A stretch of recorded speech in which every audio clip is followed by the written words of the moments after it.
In the 1600s, the most powerful navy on Earth wasn't Spanish, it wasn't Dutch, it wasn't English. It commanded over 1,000 ships. It taxed every ship on its waters.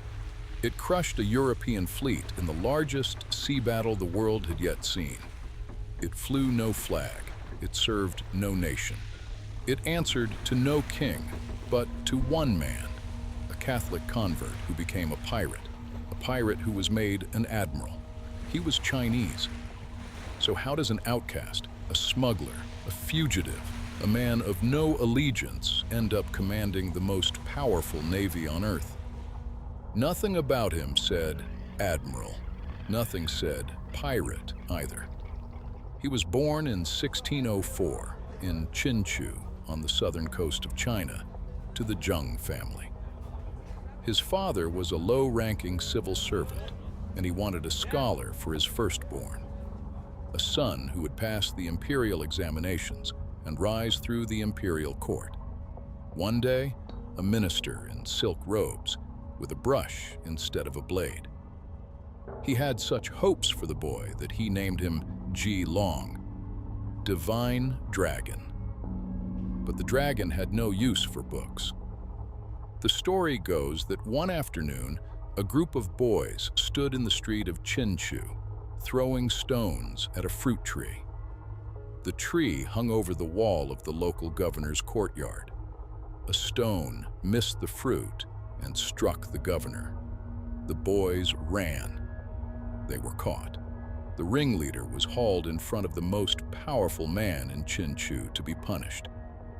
The governor studied him a long while. Then he let him go, saying the boy had the face of one born for wealth and power. The ringleader was Zheng Ji Long. He was not born for books. He was born for the sea. By the time the boy turned 15, his father had given up. There would be no examinations, no silk robes, no minister in the family. The boy was thrown out of the house for brawling, for breaking what wasn't his, for the kind of trouble a respectable family could not survive. Legend has it, he slipped aboard a merchant ship bound for Macau, the Portuguese trading post on the edge of the Chinese Empire, to throw himself on the mercy of a distant uncle. He went looking for refuge. He found an opening. In Macau, he learned Portuguese. He mixed with the foreign traders. He made himself useful. He ran his uncle's errands, then his uncle's books. He learned where the Portuguese bought their silk, where they sold their silver, and where the profit hid in between. He had himself baptized Catholic, Nicholas Gaspar, not out of faith, but because a Christian name bought European trust. And trust was good for business. The baptism was a credential, bought, faith included. Macau ran on strangers who didn't trust each other. Chinese to the Chinese, Portuguese to the Portuguese. He was the man both sides trusted to broker a deal and not pocket the difference. He was so good at being trusted that his uncle handed him a cargo to carry east to Japan. He carried it. He did not come back. In Japan, he found a bigger man. The Europeans called him Captain China. Li Dan ran the largest smuggling empire in East Asia, and in those years, almost all the trade worth having was smuggling.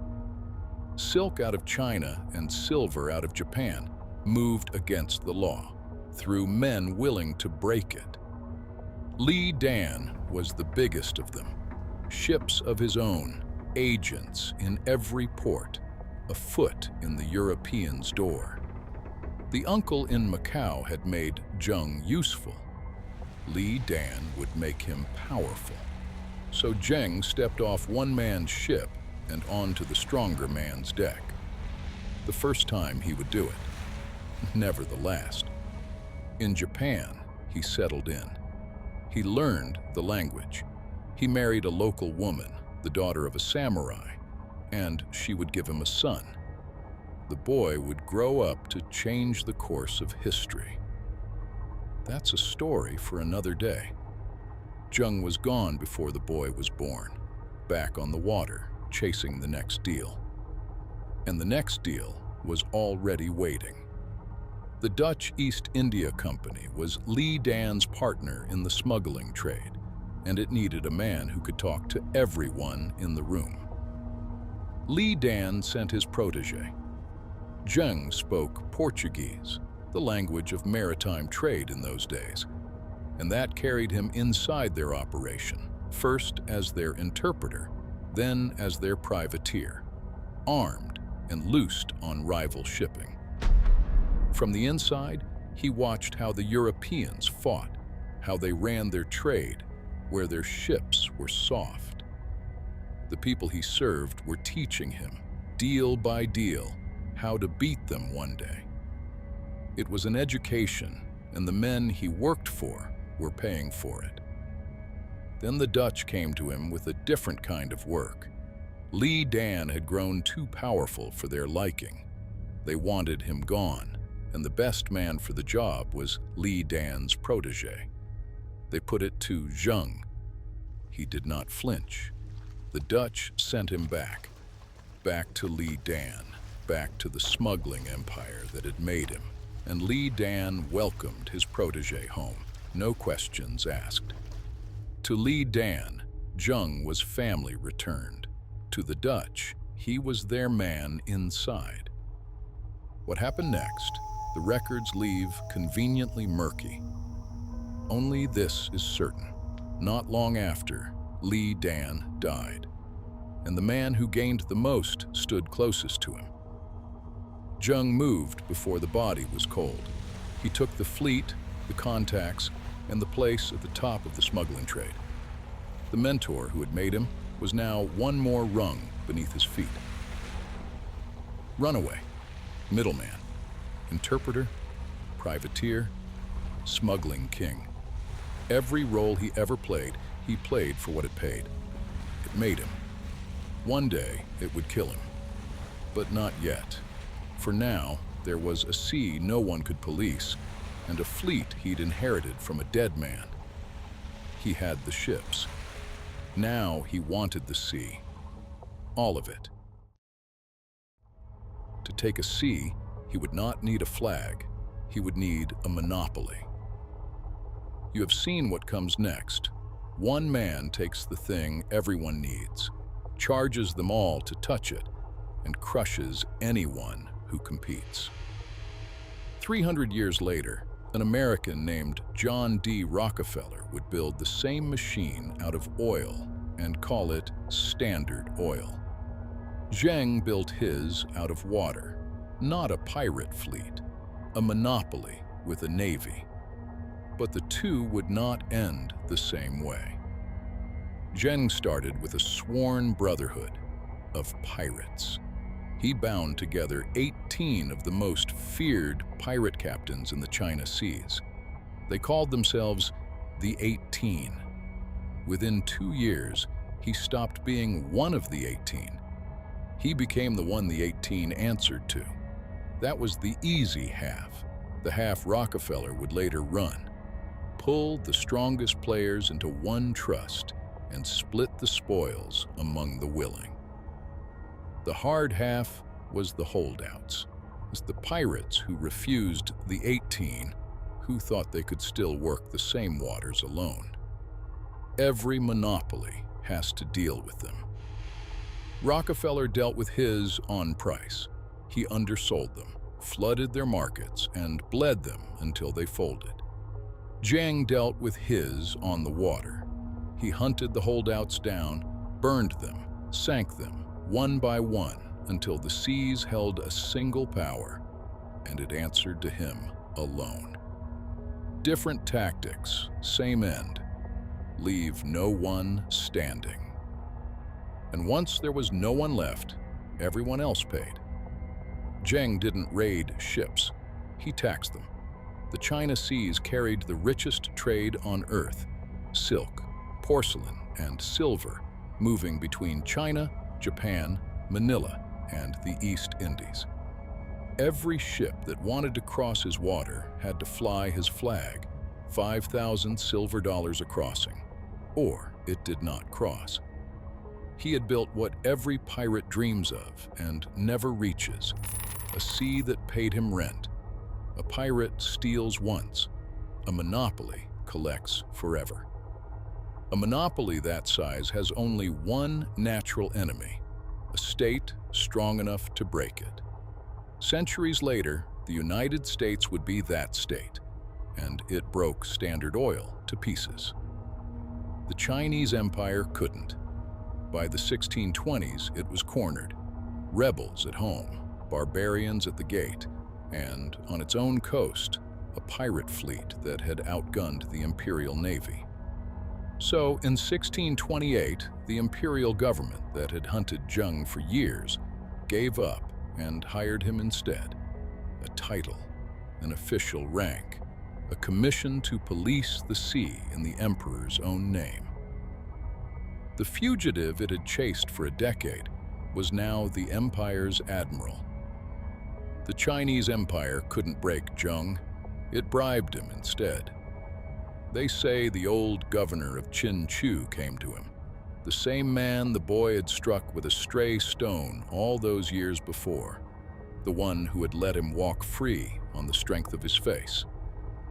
Now that face ran the seas. The governor came asking for a place in his navy. He got one.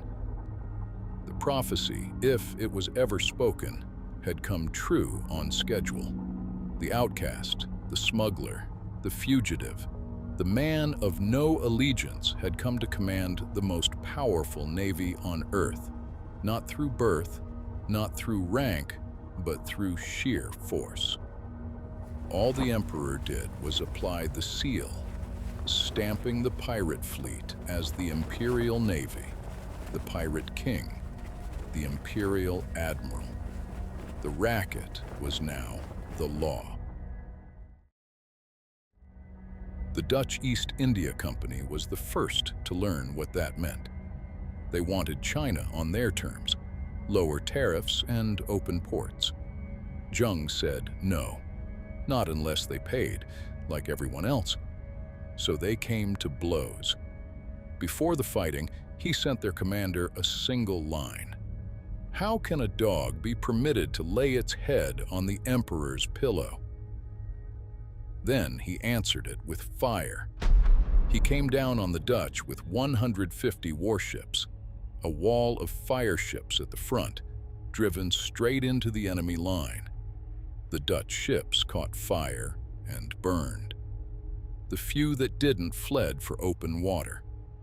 After that, the most powerful corporation on earth, the Dutch East India Company, a state in all but name, paid his tolls to sail his sea. The Dutch paid more than a toll. They sent tribute, silver and gunpowder, the way a beaten nation pays a victor. The men who had once hired him as their translator now bowed to him as their master. And Zheng did not stop at owning the sea. He built a vertically integrated business, buying silk and porcelain from China, carrying it across the ocean under his own flag, and selling it abroad. The whole supply chain owned from source to sale, the same way Standard Oil would one day own oil from the well to the lamp. He even kept a bodyguard of escaped African slaves, men who had run from the Portuguese and found, under his flag, the only freedom they would ever know. A Chinese official watched all of it and reached for the biggest word he had. A whale, he called him. A whale swallowing the sea. He was not wrong. You are looking at a man rich as a state. By some estimates, Zheng's fortune rose to 15 million silver dollars, enough to rival the Chinese Empire's tax revenue. One man, richer than the empire he served. 3 centuries later, the same machine threw off the same kind of number. You know it already. At its peak, Rockefeller's fortune topped $900 million, roughly what the United States government took in a year. That is the mark of a real monopoly. It doesn't make a man rich, it makes him a rival to the state. Then the board flipped. In 1644, the Chinese Empire fell. Rebels seized the capital. The emperor was dead. From the north, the barbarians poured through the wall. The Manchu, the nomads, the empire had built the wall to keep out. They claimed what was left of China. The imperial court fled south into exile, crowning one pretender after another on the throne. The court and its puppet emperors survived on Zheng's money and Zheng's ships, and for keeping a dead empire on its feet, he was bribed with new titles: Earl, Marquis, Duke. And then, in 1646, Zheng made the last sale of his life.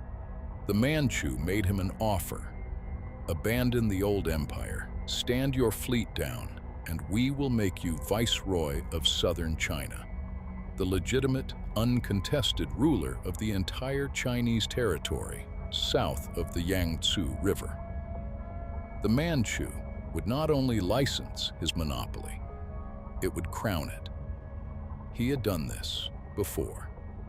20 years ago, he sold himself to the Chinese emperor, and his whole fleet followed him.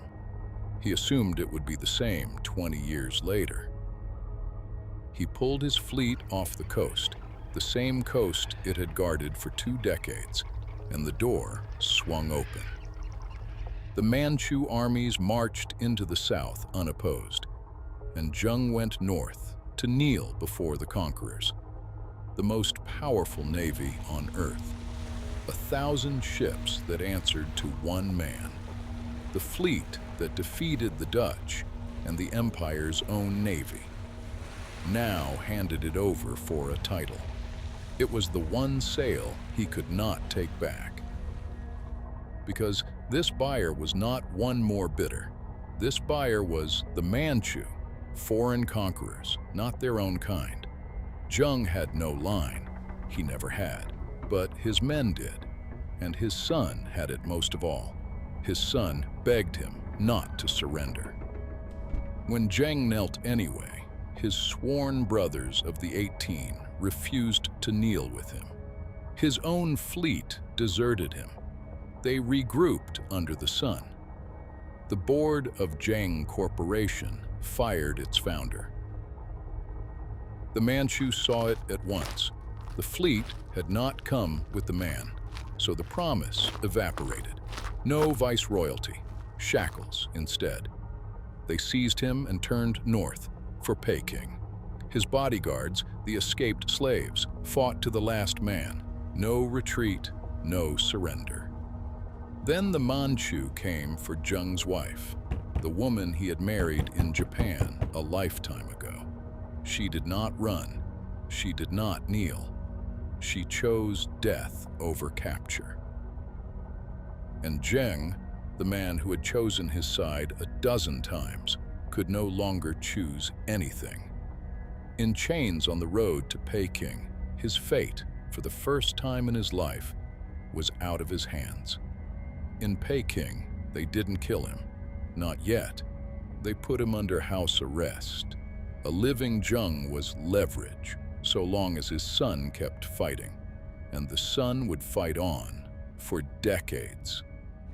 From his father's old ships, the son built the greatest Chinese resistance the Manchu would face. For a cause, not a price.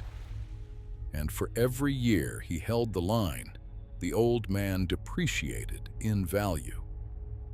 Then a whisper from inside Zheng's own household, that the old man was still exchanging letters with the son, handed the Manchu its excuse. The man who had turned on every master before him was undone by a servant's tongue. Zheng was put to the block. His charge, treason. For once, it fit.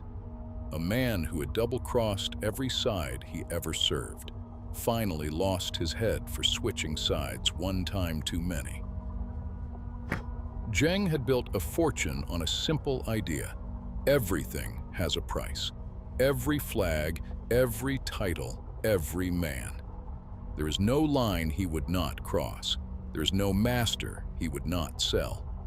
And it had made him the richest man in China, right up to the day he sold out to the Manchu. He missed one thing. The men he commanded would sell their swords to anyone. A pirate, a turncoat, an imperial admiral, but not to the barbarians at the gate. That was the one deal they would not close, at any price. The founder had put the company up for sale. The shareholders revolted. They fired him.